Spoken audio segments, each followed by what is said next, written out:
I seek refuge in Allah from Satan, the expelled from His mercy. Whatever is in the heavens and whatever is on the earth is exalting Allah, the Sovereign, the Pure, the Exalted in might, the Wise.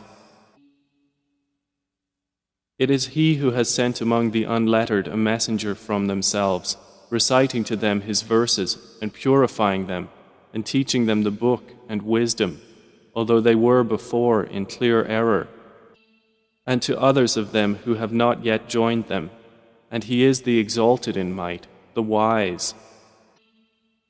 That is the bounty of Allah, which He gives to whom He wills, and Allah is the possessor of great bounty. The example of those who were entrusted with the Torah and then did not take it on is like that of a donkey who carries volumes of books. Wretched is the example of the people who deny the signs of Allah, and Allah does not guide the wrongdoing people.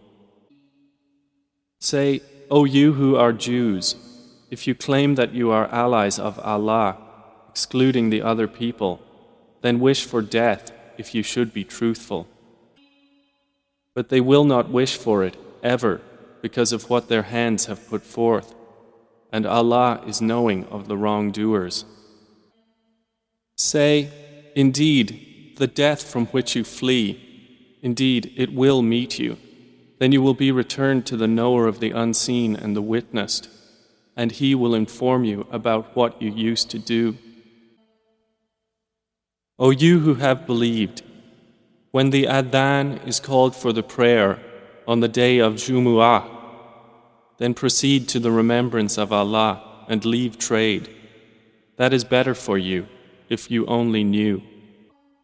And when the prayer has been concluded, disperse within the land and seek from the bounty of Allah, and remember Allah often, that you may succeed. But when they saw a transaction or a diversion, O Muhammad, they rushed to it and left you standing. Say, what is with Allah is better than diversion and than a transaction, and Allah is the best of providers.